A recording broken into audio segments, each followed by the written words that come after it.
আসসালামু আলাইকুম রহমতুল্লাহ। আমি এসেছি আমার আম্মুর নানুর এলাকায়, যেটা দিলশাদপুরে অবস্থিত, এবং এখানে আসলে বিভিন্ন রকমের হরিফাইং অতিপ্রাকৃত ঘটনা রয়েছে, সেটা চোখের সামনে অবলোকন করার জন্য আমি এসেছি। এটা হচ্ছে এমন একটা জায়গা যেটাকে গোলা বলা হয়ে থাকে, যেখানে ধান থাকে। তো ধান আসলে মাড়াই করার পরে রাখা হয়। সো এখানে অনেক অনেক বছর আগে, প্রায় 30-40 বছর আগে, এই জায়গাটাতেই একটা বুড়িমা জিন হিসেবে থাকতেন।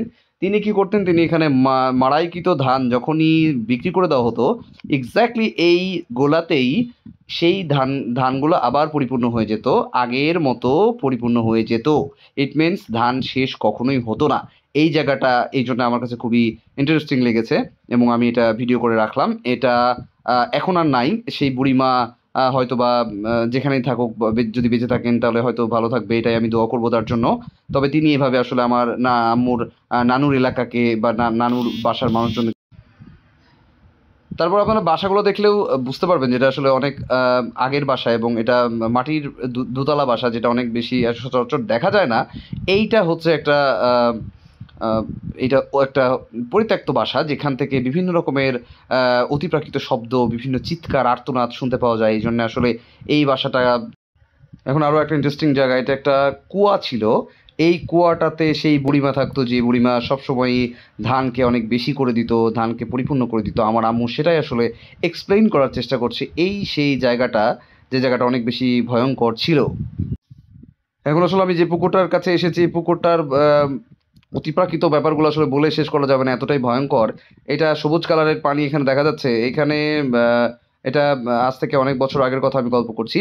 ঠিক সেই সময়ে এই জায়গাটাতে দুপুরবেলাতে একটা চাকা ভেসে উঠতো, বা জাতা ভেসে উঠতো, যে জাতাটা অটোমেটিক্যালি ঘুরতো। রাতের বেলাতে স্পেশালি আরো বেশি দেখা যেত। জাতা বলতে গেলে যেটা দিয়ে আসলে আটা মাড়াই করা হয়, সেখানে চাল দিলে সেটা আটা ইয়ে করা যায়। গ্রামাঞ্চলে এটা বেশি প্রচলিত। অলরেডি একটা চাকা ওখানে দেখা যাচ্ছে, কিন্তু এটা তো আসলে রিয়েল চাকা, কিন্তু সেই চাকাটা ঘুরতো, অটোমেটিক্যালি ঘুরতো। রাতের বেলা এখানে মানুষ আসতে পারতো না।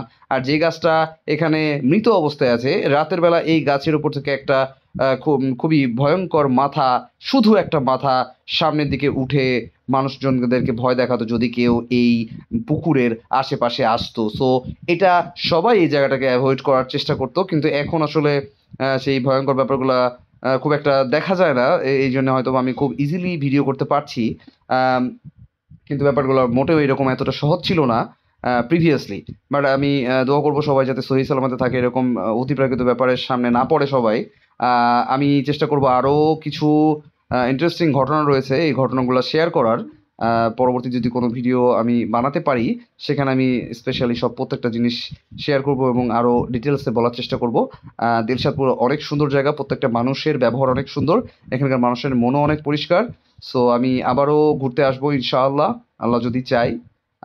আমি আরও নতুন কোনো ইন্টারেস্টিং হরর কোনো ঘটনা নিয়ে আবার হয়তোবা আপনাদের সামনে আসবো, আল্লাহ যদি চান। আমার জন্য দোয়া করবেন। এই বলে আপাতত আমরা ঘটনা শেষ করছি এখানে। ইনশাআল্লাহ আবার দেখা হবে।